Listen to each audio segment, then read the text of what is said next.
ABP news देख रहे हैं आप। मैं आपके साथ शिरीन और मेरे साथ है शोभना यादव। और लगातार ऑपरेशन व्हाट्सएप के तहत एबीपी न्यूज बड़े खुलासे कर रहा है। आर्यन केस में एबीपी न्यूज के खुलासे के बाद महाराष्ट्र सरकार में मंत्री यानी नवाब मलिक ने समीर वानखेड़े और एनसीबी पर सवाल खड़े किए हैं। नवाब मलिक ने कहा कि व्हाट्सएप चैट के जरिए प्रभाकर सैल बता रहा है कि कुछ लोगों पर नजर रखने के लिए उसे फोटोग्राफ भेजे गए थे। नवाब मलिक ने सवाल पूछा है कि बिना इजाजत के क्रूज समुद्र में कैसे गया, बिना तलाशी के इसे इजाजत कैसे दे दी गई, क्यों टर्मिनस से ही लोगों को डिटेन कर लिया गया था। नवाब मलिक ने डील के आरोपों को लेकर भी सवाल पूछे हैं। नवाब मलिक ने यह आरोप लगाया कि लोगों को डराया जा रहा है, पैसे नहीं देने की एवज में फंसाने का डर पैदा किया जा रहा है। तो आर्यन केस में एबीपी न्यूज के खुलासे के बाद नवाब मलिक का रिएक्शन सामने आया है। नवाब मलिक ने तमाम बड़े सवाल एक बार फिर पूछे हैं। चैट में प्रभाकर सैल में टारगेट 10 की बात क्या थी, वसूली के लिए बड़े लोगों को फंसाने की साजिश की जा रही थी, जैसा कि आरोप नवाब मलिक शुरू से लगा रहे हैं। ड्रग्स केस का डर दिखाकर उगाही की गई। सुन लेते हैं क्या कुछ कहा। सर, जिस प्रकार से क्रूज ड्रग्स मामला हुआ है, क्या ये प्रतीत होता है कि ये वसूली ड्रग्स मामला था? क्योंकि इसमें बहुत सारे व्हाट्सएप चैट जो सामने आए और लोगों के केपी गोसावी और प्रभाकर सैल के, इसमें चैट में स्पष्ट नजर आ रहा है कि पहले से टारगेट दिए गए थे, कुछ चेहरे पहले से दिए गए थे और उनको पहले से निशाना साधना था। तो क्या ये वसूली ड्रग रेड इसे कहेंगे? क्या कहेंगे इस मामले में? देखिए, 13 लोगों को चिन्हित किया गया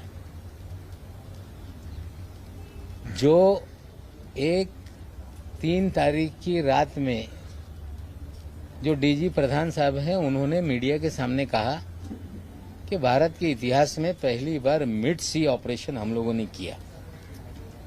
एक क्रूज पे छापेमारी हुई, 15 दिन से हम तैयारी कर रहे थे और इस तरह की बातें कही गई। सारे देश में उसको लेके खबरें चलने लगी। लेकिन हमने पहले 6 तारीख को सवाल केपी गोसावी और मनीष भानुशाली पे उठाए थे। हमने पहले कहा था कि उगाही का मामला है। व्हाट्सएप चैट के जरिए जो प्रभाकर कह रहा है कि कुछ लोगों के प्री डिसाइडेड फोटो बांटे गए थे, उन्हीं को पकड़ना था, ये सारा उनके कन्वर्जेशन में है। अगर रेड शिप पे डाली गई तो क्रूज को बिना परमिशन सेल करने की परमिशन क्यों दी गई? उस क्रूज में पूरी तरह से तलाशी क्यों नहीं ली गई? क्यों टर्मिनस से ही लोगों को डिटेन कर लिया गया? क्यों आर्यन खान को किसके कहने पे वहां तक लाया गया? आर्यन खान के घर वालों से 25 करोड़ की मांग क्यों की गई? डिस्काउंटेड रेट 18 करोड़ में डील क्यों हुई? 50 लाख रुपए उठाए क्यों गए?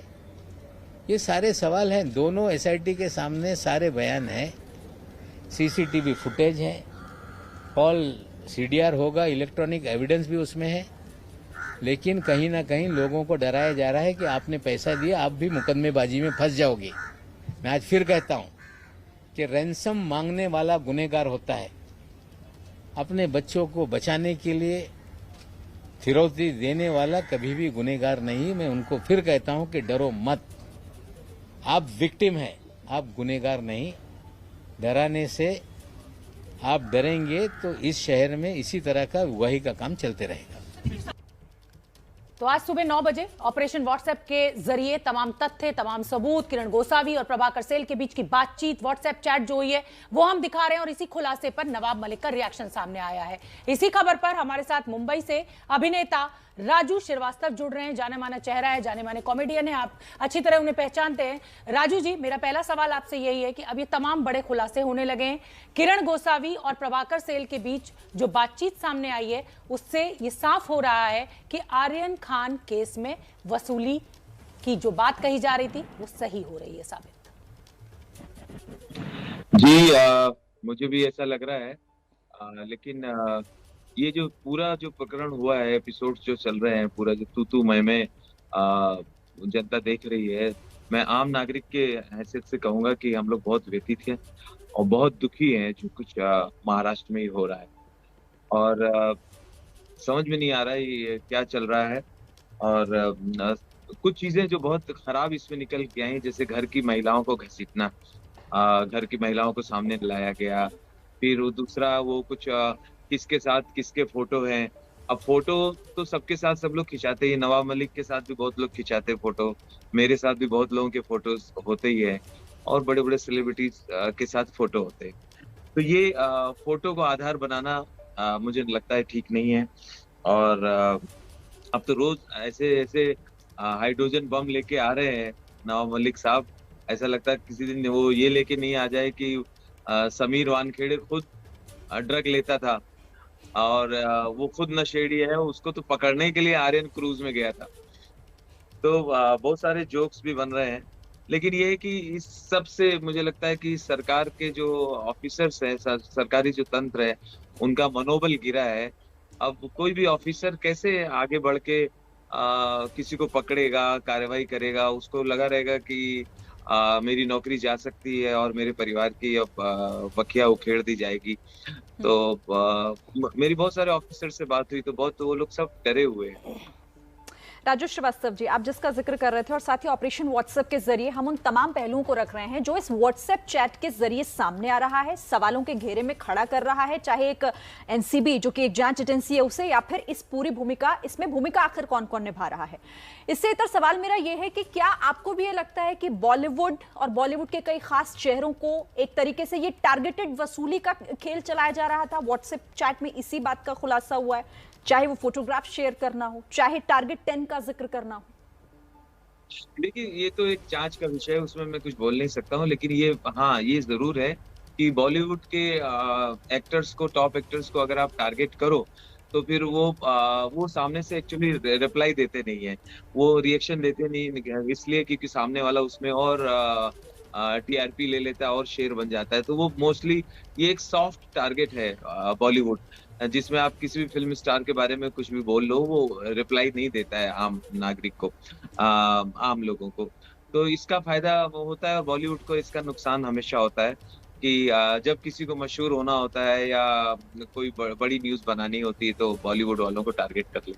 तो आप ये समीर वानखेड़े की ओर इशारा कर रहे हैं राजू श्रीवास्तव कि उनको फेमस होना था और इसलिए बड़े सितारों को टारगेट उनके द्वारा बनाया जा रहा है। लेकिन आप दो तरह की बातें कर रहे हैं। एक तरफ तो आपने ये भी कहा कि अब जो अधिकारी हैं वो डरने लगे हैं, क्योंकि अगर इस तरीके से उनके पीछे ये नेता लोग इस तरीके की बयानबाजी करेंगे तो कहीं ना कहीं जांच करने में उनको दिक्कत आएगी। दूसरी तरफ आप ये भी कह रहे हैं कि कुछ जो लोग हैं, कुछ अधिकारी हैं, वो पब्लिसिटी पाने के लिए इन तमाम बड़े सितारों को टारगेट करते हैं।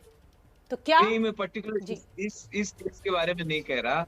मैं कह रहा हूँ कि मोस्टली बॉलीवुड का इस्तेमाल इस तरह से होता है अपने आप को मशहूर करने के लिए। चाहे अमिताभ बच्चन के खिलाफ कुछ बोल दो, सलमान के खिलाफ बोल दो, शाहरुख के खिलाफ बोल दो, तो आपको हेडलाइंस मिल जाती है, आप अपने एरिया में मशहूर हो जाते हैं।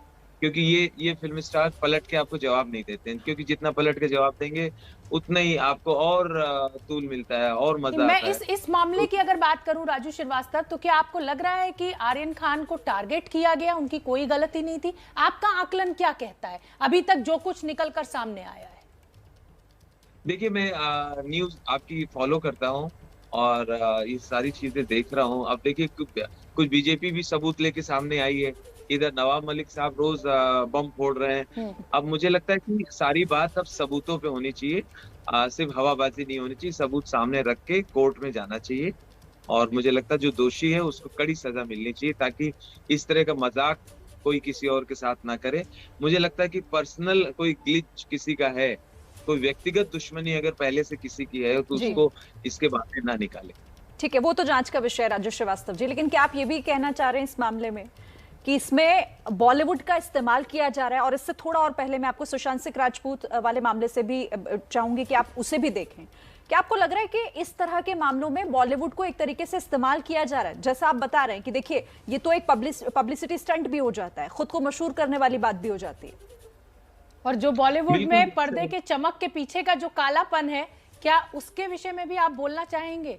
क्योंकि कहीं ना कहीं ड्रग्स का जाल फैला हुआ है बॉलीवुड में, ये किसी से छुपा हुआ नहीं है राजू श्रीवास्तव। नहीं, बिल्कुल सही है। ड्रग्स हो सकता है बॉलीवुड वाले भी लेते हो, वो पकड़े जाने चाहिए। अब देखिए, आर्यन वाले मामले में इनके साथ 8-10 लड़कों का नाम और निकला था, अब उनके नाम को कोई नहीं जानता, लेकिन आर्यन शाहरुख खान ये जरूर मशहूर हो गया है।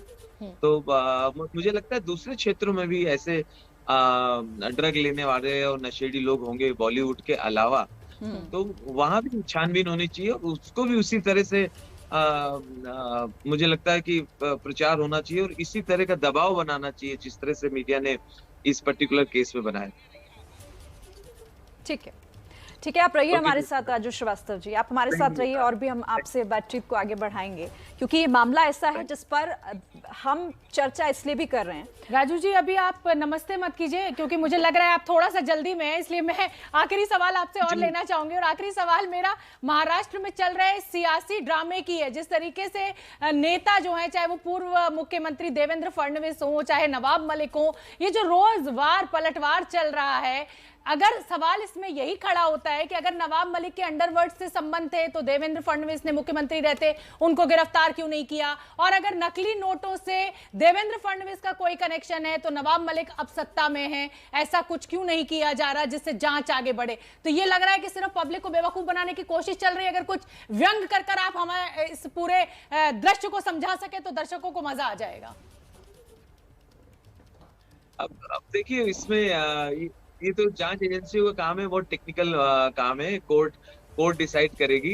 इस पूरे प्रकरण में मुझे जो व्यक्तिगत जो दुख हुआ, जिससे मैं आहत हुआ, किसी को अगर आप जवाब नहीं दे पा रहे हैं, किसी से बदला नहीं ले पा रहे हैं, तो उनके घर की महिलाओं को, उनकी बहनों को, उनकी सालियों को, उनको टारगेट करना वो अच्छा नहीं लगा। किसी के पिताजी तक जाना वो मुझे अच्छा नहीं लगा। तो या किसी की पत्नी है वो उनको गाने का शौक है, भजन भी गाती भी हैं, तो फिर उसमें जाके पर्सनल कुरेदना ये अच्छा नहीं लगा मुझे। मुझे लगता है कि इसका एक म्यार, एक स्टैंडर्ड मेंटेन रहना चाहिए और सब कुछ एक मर्यादा के अंदर होना चाहिए। तो मैं यही कुछ व्यंग हो जाए राजू श्रीवास्तव, ये जो पूरा राजनीतिक ड्रामा इस समय महाराष्ट्र में चल रहा है। मुझे तो लगता है कि ये न्यूज भी किसी दिन आ ही जाएगी कि आर्यन बेकसूर है, आर्यन इनोसेंट है।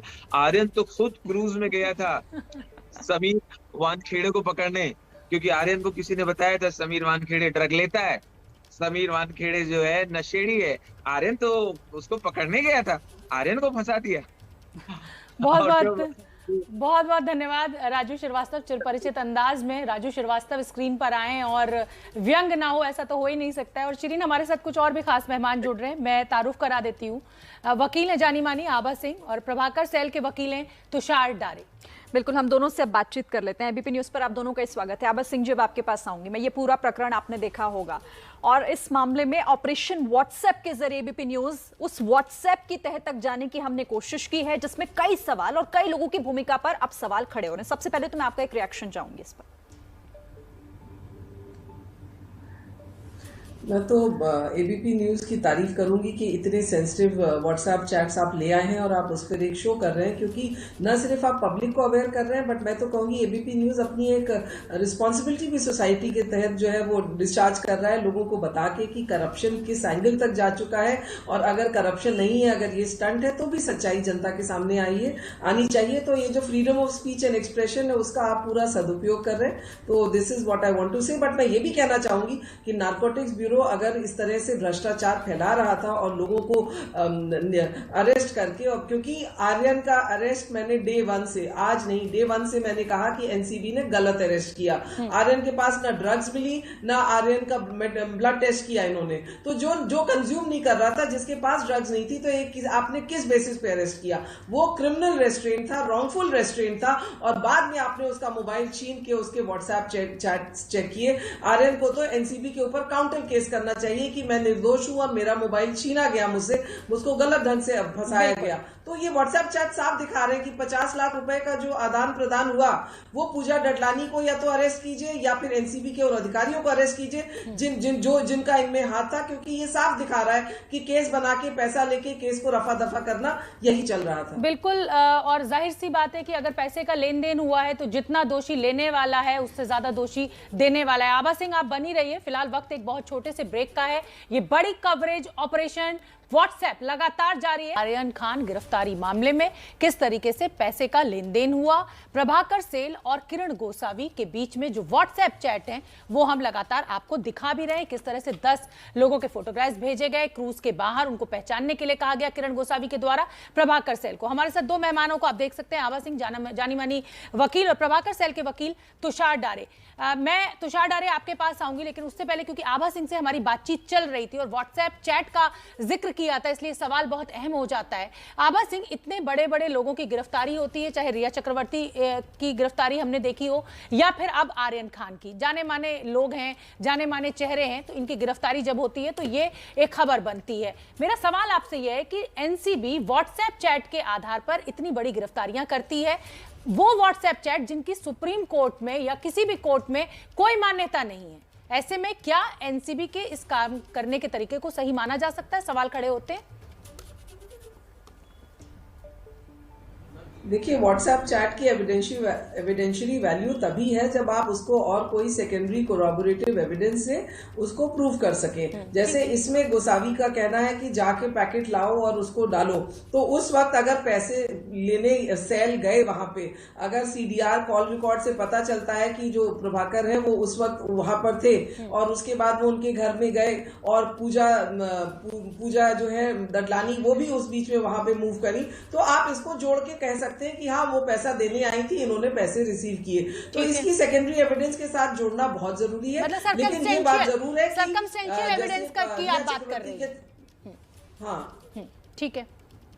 और ये भी कह रही हूँ, रिया चक्रवर्ती की भी अरेस्ट जो थी गलत थी। रिया चक्रवर्ती के पास भी ड्रग्स नहीं मिले थे और व्हाट्सएप चैट पे ये एनसीबी ने जो शुरू किया है, आज भी एनसीबी प्रूव नहीं कर पाया। हाईकोर्ट ने जब पूछा उनसे तो एनसीबी के पास कोई जवाब नहीं था और क्रिमिनल कॉन्स्पिरेसी की बात भी ये नहीं बता पाए आर्यन खान के केस में। तो एनसीबी अभी तक बच के निकल जा रहा था लोगों को इस तरह से करके, लेकिन मुझे लगता है अब पहली बार इन पे कार्रवाई हो रही है और जब एनसीबी के कुछ अधिकारियों को बर्खास्त किया जाएगा कानून का दुरुपयोग करने के लिए, उसके बाद सही से चलेंगी। ठीक है मैम, आप रहिएगा हमारे साथ, आपसे आगे भी हम बात करेंगे। आभा सिंह जिस तरीके से बता रही थी कि इसमें अभी और भी कई खुलासे होने बाकी हैं और साथ ही एनसीबी भी सीधे तौर पर फंसती हुई नजर आ रही है। हमारे साथ तुषार खंडारे जो कि प्रभाकर सेल के वकील हैं। मैं फौरन तुषार खंडारे आपके पास आऊंगी।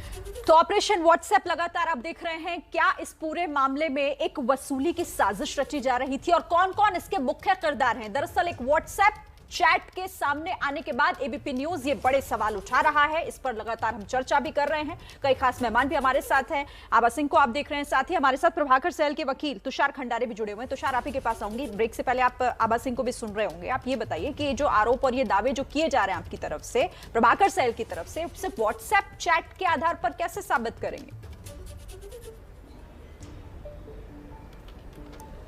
सिर्फ व्हाट्सएप चैट नहीं है, उसके साथ में एविडेंस के तौर पे हम लोगों ने काफ़ी फ़ोटोज़ भी दे चुके हैं जो हमारे पर्सनल मोबाइल से निकाले गए थे ट्रैप के ड्यूरिंग। उसके साथ में सीसीटीवी फुटेज और टाइम मैच हो चुके हैं ऑलरेडी। वो भी एविडेंस बॉम्बे पुलिस के पास, वो भी एविडेंस एनसीबी के पास अभी तक मौजूद है। तो ये मटेरियल बहुत सफिशिएंट है एफआईआर लेने के लिए। 100% पूरा एविडेंस की अभी ज़रूरत नहीं है। जो प्राइमा फेसी केस बनता है उसके लिए 3 लोगों ने ऑलरेडी ये कह चुके हैं कि ये ट्रैप के दरमियान ट्रांजैक्शन पैसे का हो चुका है। ये सफिशिएंट एविडेंस है। दूसरी चीज़, पैसे का जो ट्रांसफ़र हो चुका है वो टाइम, वो प्लेस और जो पर्सन्स थे वो भी सीसीटीवी में मौजूद है। उसके साथ में हमारे जो वॉइस चैट है, तुषार खंडारे, मैं इसी पर आना चाहूंगी। ये कौन वो शख्स है जिसने आपको, आपके मुवक्किल को ये पैसे दिए? मैं यही जानना चाहती हूँ कि प्रभाकर सेल को ये 50 लाख रुपए जिसका जिक्र व्हाट्सएप चैट में किसने दिए? हाँ, ये शाहरुख खान उसके ऑफिशियल टीम से पैसे आए थे जो ये मैटर हैंडल कर रहे थे, पूजा ददलानी एंड टीम। उनके यहाँ से 50 लाख रुपए आए थे नूरानी होटल हजाली के यहाँ पे। वो बैग 50 लाख की वहाँ पे मेरे क्लाइंट के हाथ में सौंपी दी गई।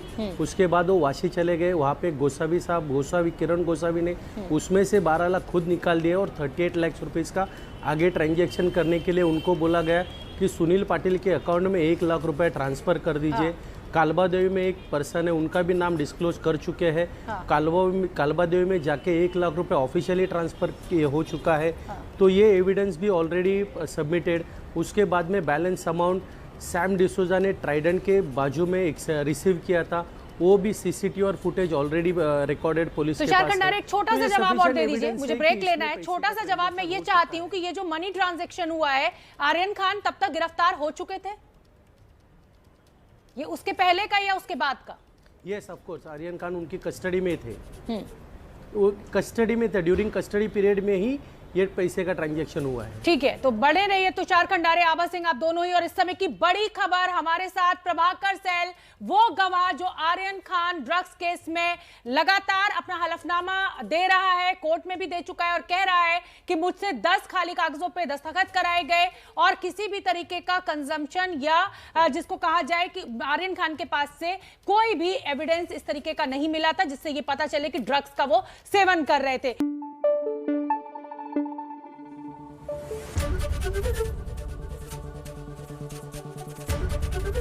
एबीपी न्यूज आपको रखे आगे।